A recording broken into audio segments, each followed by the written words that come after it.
Next up, Yeah. we have Dekan from DAO House talking about soulbound tokens. Is that right, Dekan? Yeah. Thanks for having me, Penguin. How's it going? It's going great. Wonderful to see you. Thanks so much for making time for us. I know you're a busy guy. Yeah, no, thanks for having me. I've been actually hanging out, watching the talks this morning. Super interesting. Been liking it.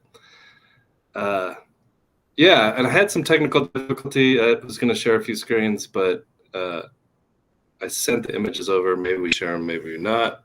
I was kind of on the fence if we even needed them, but really just casual, going to be a casual thing talking about SBTs. And because when you reached out to me, you were like, hey, do you want to talk at MetaFest? I was like, yeah, but what am I going to talk about? And I was reading the article by Vitalik at the time. So I was like, well, this is a good thing and it's a good topic. And there's a lot of kind of overlap with DAOs. So I think it's going to be cool. Cool. Awesome. So The images are here on screen next to us. So they're all around us. Everyone can see them. Feel free to explain them to me. And if you need any support, I'm here. Take it okay, away. well, I'll start with, so I'm Dekan. Been in the DAO space now for a few years. I'm super fan of DAOs, I guess. I'm part of DAO House, Braid Guild, Metacartel, a bunch of other DAOs. And it's really been cool to see them explode over the last 6 months. And I think there's a non-financial aspect of DAOs, and that's what kind of SBTs we'll get into. And I think there may be some reasons to explore that coming up over the next year or so. The non-financial utility that blockchain and on-chain stuff can do. So yeah, Dekan Brown.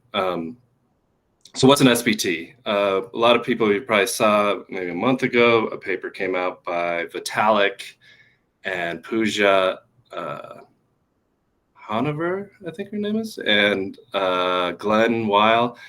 And it was diving into this kind of on-chain system of doing like claims, basically. And there was a lot of backlash and a lot of conversation that came out after that article for a few reasons. One is SBT stands for soulbound token. That triggered a lot of people right off because, what is a soul? I mean, and is this like a token that's like attached to my everlasting soul, and is it going to follow me around? And is it, I don't want my soul associated with something like this. Some people really like the name. I like the name. I think it's badass. Soulbound token. It's got its roots in gaming, World of Warcraft, the soulbound items like weapons and things that you couldn't go and trade. So that's really the core of it, though. It's an NFT, but non-tradable. I'm not going to say non-transferable because that might be a little too overarching, but non-tradable in the sense that you can't take it on OpenSea and sell it. You can't, and so that creates a lot of other interesting implications in how it can be used. Where I think the strongest place it can be used is in communities. The other thing that was really controversial about this is that it's on chain, right? And there's been a lot of awesome work and a lot of big teams and companies and projects around VCs and DIDs. VCs being verifiable credentials, not the other kind of VC, and DIDs is decentralized identifiers. So those are off-chain ways to do something similar. And there's a lot of good work, a lot of really interesting research and development in it. And it's to say like, hey, why don't we just use the current infrastructure and put this on chain, may have triggered some of those people as well. I think we'll probably see a mix of these things going forward. There'll probably be aspects of things that are like SBTs and things that are more like VCs and DIDs. The big power in the SBT, like I said, is the infrastructure is all here. It's super convenient and easy to use on-chain storage for this kind of stuff. And the NFT ecosystem has already built this immense amount of infrastructure around it. And like I said, it's basically an NFT. So non-transferable NFT. There's another standard besides ERC 721 called Entity, which is actually a pretty cool name for it, Entity. It's been around for a long time, but the standards around an SBT are still probably being thrown around, and nothing's really been accepted or kind of really had mainstream adoption, or not mainstream, but adoption in the crypto native community. There's a few things that I think would be important in an SBT besides just being non-tradable. One is that it's revocable by the issuer. So the person who issues an SBT may be like a DAO, and a DAO is going to say, like, here is a claim that you're really good at your job, or here's an acknowledgement that you completed or shipped something, or here is a skill that you, or a role, or a permission, or a bunch of different things that the DAO would like to be able to issue to someone, but they don't necessarily want that person to be able to transfer it to someone else, or to sell it, or to do anything like that. So, I mean, you could even think of combinations like with Collabland or Guild XYZ, or some of the other token gating solutions. All your admins could be in your Discord server, could be a holder of an SBT that was issued to them by the DAO. If something goes wrong, the person goes rogue, the DAO could vote and take the SBT away. That's revocable by issuer.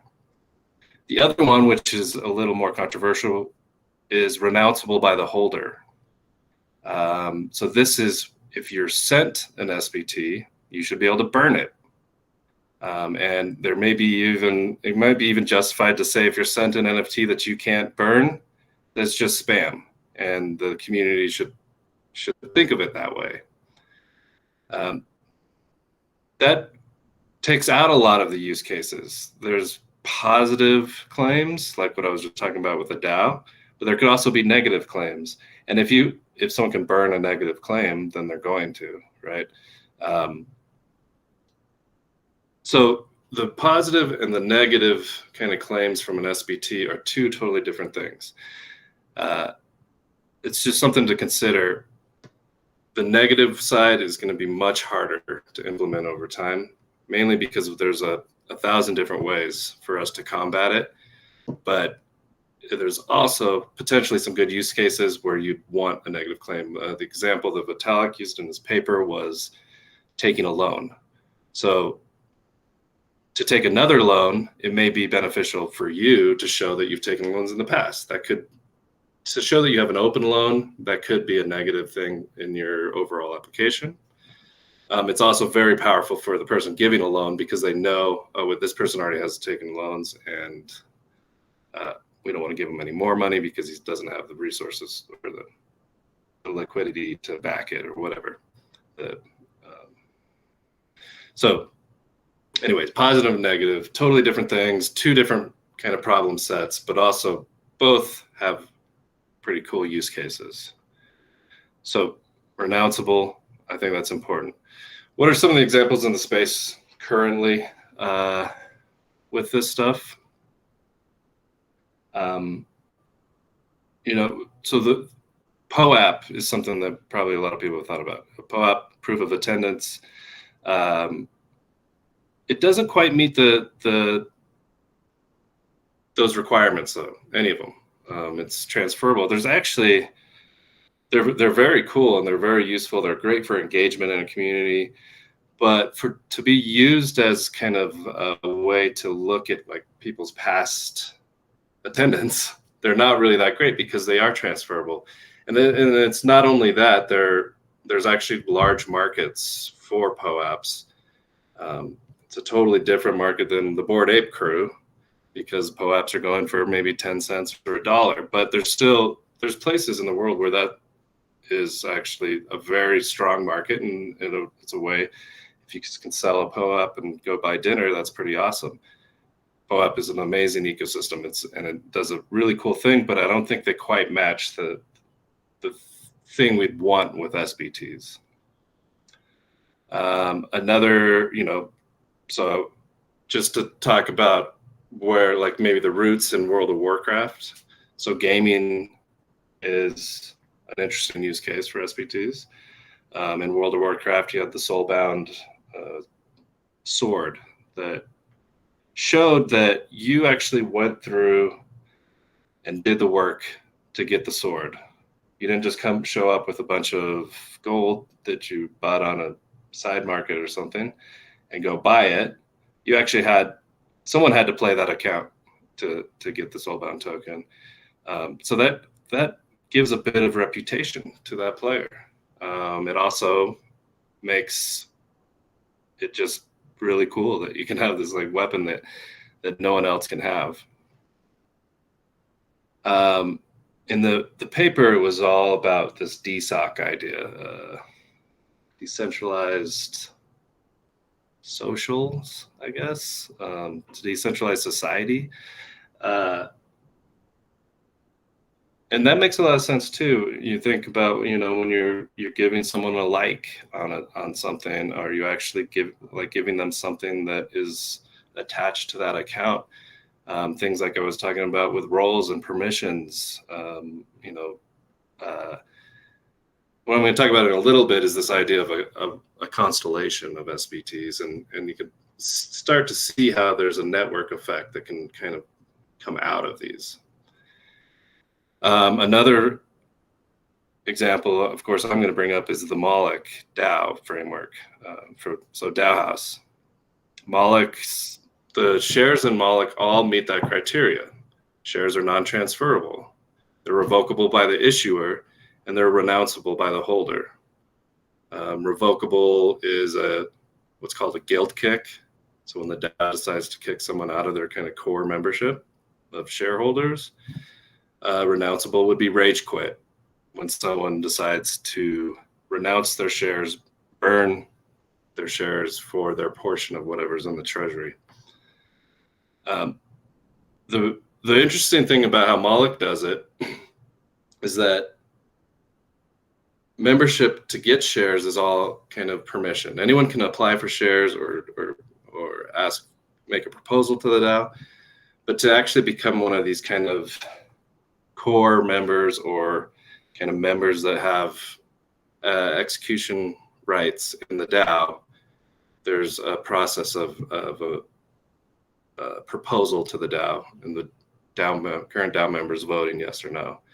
So that for whatever reason, they're saying, the DAO is saying that this person should also be a member of us. And I think, that can mean a lot of different things. If you're in Raid Guild, then that's saying something about your ability to develop products or to work with clients or to do any of the kind of Web3 product development stuff that Raid Guild does.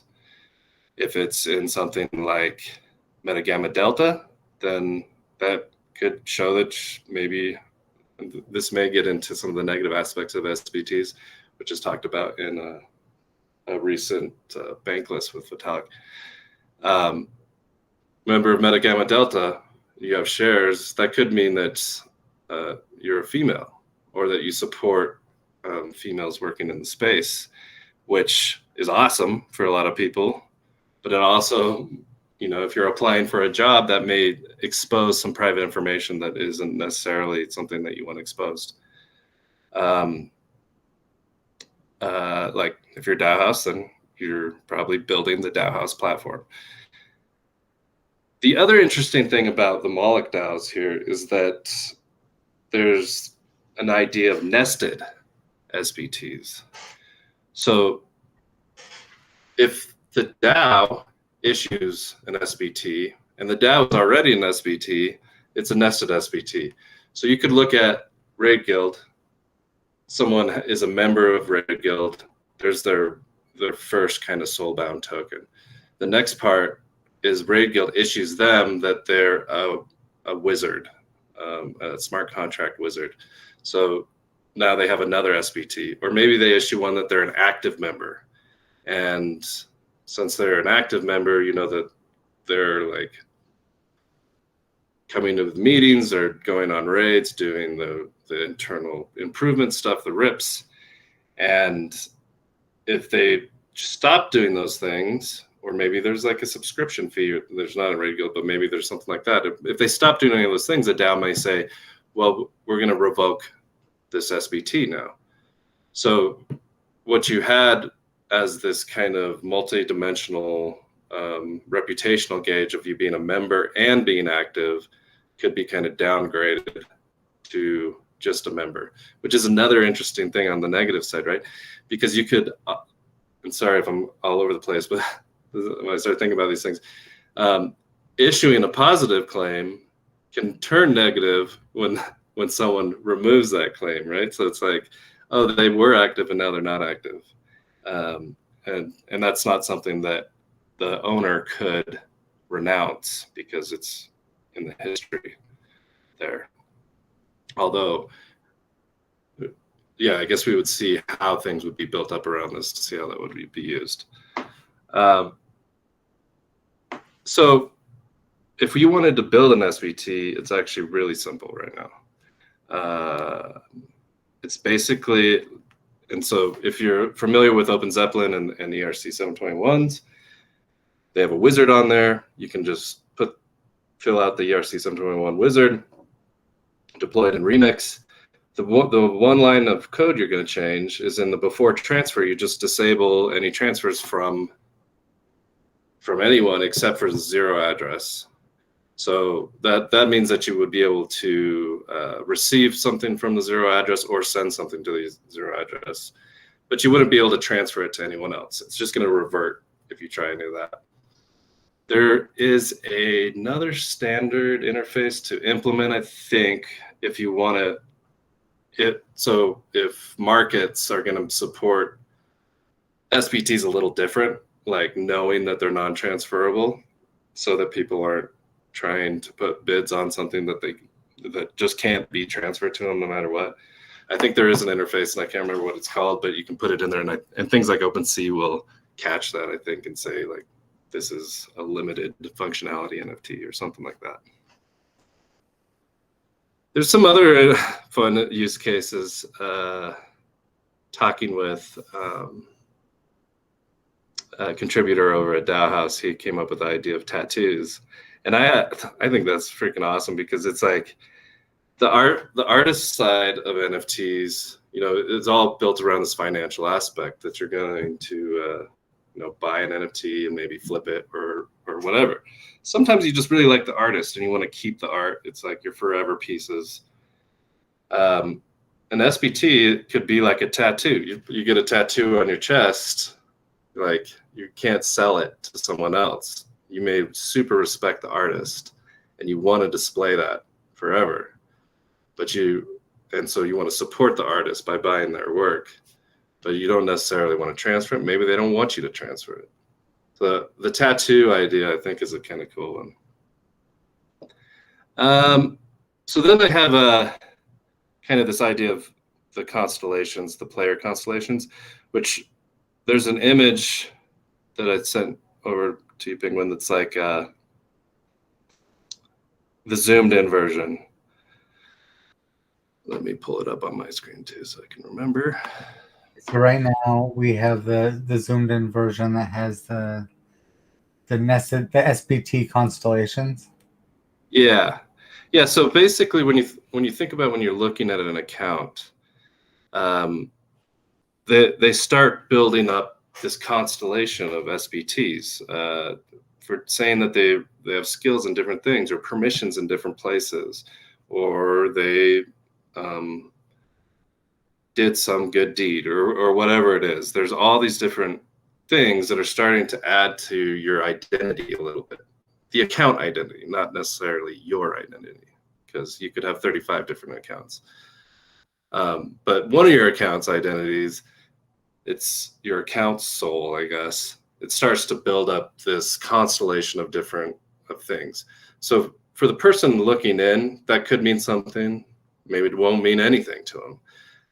These things are really dependent on context and domain, I think.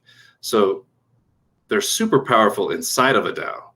Like this person has admin permissions on our Discord. It's important for all DAO members to understand that, to be able to query that, to be able to look at someone quickly through some visual interface and see what that is. And then that's also where we get into this idea of the nested NFTs. And so if we zoom out a little bit, we can start to see that these DAOs are issuing nested NFTs. And that would be that other image. But the DAOs could also have NFTs themselves. The DAOs could have their own constellations. And coming off of those DAOs are members. And all those members have their own constellations. And maybe the member is another DAO that has this constellation. You start getting this network social graph of this SBT ecosystem network. And so you can start getting to places where you can imagine really interesting interfaces for searching for accounts that are doing something. One of the interesting things I think Alex posted yesterday was about a lot of people are getting like hung up on the spam aspect of SBTs. That's a big potential, right? But there's also another side of that, is that targeted airdrops now, because you could do say you're Adidas or something, and you're looking for all people who own some SBT because they've been engaged in the community. You can find that, and then you can drop them all NFT, or you could drop them all your Adidas token, or you could do some other kind of marketing engagement kind of thing with people that are specifically aligned through different ways of this kind of reputational network. The other thing is, like, it may become important on who issued it, right? So you may only want to see SBTs that have been issued by the communities you're in, and that's all you care about. You may have 20,000 other tokens associated with your address. You probably already do. There's spam tokens it's not a new thing. So being able to do a query on that to see, what SBTs has Raid Guild put out. I have some trust that Raid Guild is a pretty good organization, and that they have a community of builders. So I want to see what kind of SBTs they've issued, and maybe that becomes more important. There's a lot of kind of questions around this. Okay. Oh, well, one last one, getting into dystopia in a little bit, but proof of personhood. This is another thing that's talked about in the paper a lot, POP. We have proof of humanity. There's already tools that are doing some similar kind of aspects. Moloch DAOs, I think, could be argued as a way to prove someone's a person. One of the ideas around this stuff and where the constellation becomes important is that it's easy to game one group, right? So if someone has one SBT that says that they're the most philanthropic, strongest, most best looking person in the space, and it's issued from one DAO from Raid Guild, then that's awesome, and maybe important for the DAO, but it may not tell you something on a larger scale. Now, if they have a similar SBT from 3 different DAOs that you all respect, then that starts to kind of push up that score of where you're like, okay, this guy must be really good looking because he's got this 3 times. So easy to game 1, hard to game 3, hard to game 10 or 40 or 50 or 10,000. It becomes, when you start looking at this in a larger network, it becomes harder and harder to game these things. And then the last thing, just to talk about some of the questions. I mean, besides the name being kind of controversial, and then kind of stepping on the toes of this other group, the VC and DID crew, does this issue in a dystopian future where like that Black Mirror where everyone's social identity is managed by your IRL interactions and how many hearts you get or whatever. Maybe something for us to talk about. There's also, you can transfer your PK, transfer your private key, right? So it's like, oh, I got this SBT and this is going to allow me access to this party. I'm just going to give my private key to someone else. The thing with transferring private keys is like, or selling private keys, you're not ever actually selling it. You're just sharing it. And then once you share it with one person, there's at least two people that know it. And they're almost the reverse. That's almost the reverse of an SBT, right? It's like once more than one person owns it, everyone owns it. So it's, I mean, the PK problem's always been around. It's always there. And then, finally, how do we get to a way to curate these? How do we know negative from positive? How do we start building up some standards around this so we can start building applications around it?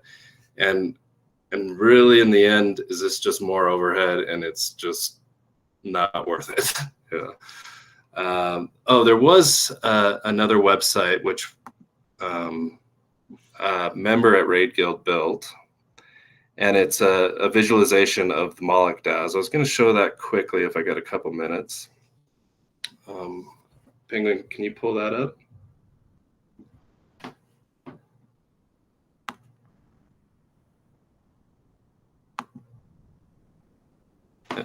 Am I still even on? Yes, you're still on. Let me see what we got up right now. I don't think we have the other images. Okay. Well, I'll just explain it. So it's like there was a web page that a Raid Guild member made, and he took the open data from the DAO House ecosystem off of our graphs and our the data DAO visualization tool. Yeah. And so it's okay, cool. And so this is just, it's just kind of a proof of concept, I guess. And he hacked it together, and it's really cool because you can see there's like, by default, it shows the House DAO WarCamp, which is the DAO House core team. But then you could like type in raid space guild and add raid guild. And then you could type in Moloch and add the Moloch DAO. You might need to be on the XDAI network for this. But you can start to see like these connections where there's one member that is in all three of those things. And I think I know which member it is. It's probably Venn, because he's in basically every DAO. But you can also see other things like minions here, which are kind of these external agents controlled by the DAO. It's a smart contract wallet. It's actually a Gnosis safe that's controlled by the DAO. But those can be members in other DAOs. And those could be the things that can issue SBTs or the nested SBTs. So like taking this visualization tool a little further, you start seeing this graph that is very kind of interesting, and being able to like dive in and see information about where people have earned different reputational scores, who are the other people who have vouched for those or attest to those, and all things like that. But SBTs, I think they're super interesting. It'll be interesting to see where they go. Oh, there's Raid Guild actually issued a nested SBT this last week or 2 weeks ago called E Pluribus Anus, which is a bunch of swords pointing together. And it was kind of a joke because one of our members also issued a non-transferable token or a contract saying, to remove this token, you have to pay, which is an interesting kind of spam technique, maybe an SBT. Then this SBT, which is there's a factory for it now if anyone wants to hook it up to their DAO. It's got a lot of dead code, and it's not the most optimized NFT contract, but you can start issuing out NFTs through that factory if you want, and you can give your community the power to do that. If anyone's interested in that, hit me up and I'll show you where the address is on that. But yeah, SBT's pretty crazy, maybe dystopian, maybe super useful, maybe nothing. But I thought it was worth diving into a little bit. Yeah, very cool. Thanks so much, Dekan. And yeah, you definitely covered a lot of ground. I mentioned earlier in the program about Moloch shares being soulbound tokens. So I'm glad that you brought it up as well. I think having the understanding of what they are at a concept level rather than just kind of like buzzwords is like key to like actually figuring out everything. So you definitely went through a lot of the different scenarios. I had a funny idea about dirty sock tokens for bad actors. So that's what I was thinking when you were talking about Adidas sending people things. It's like the negative side, yeah. It's funny. I mean, you get into there's a lot of philosophical things even in this that could be thought about. Well, very cool. Thank you so much for all the work you do. I know that the best part about building this stuff is exploring new concepts and kind of sharing what we're doing with other people. So thank you for always building in public and encouraging others to do that as well.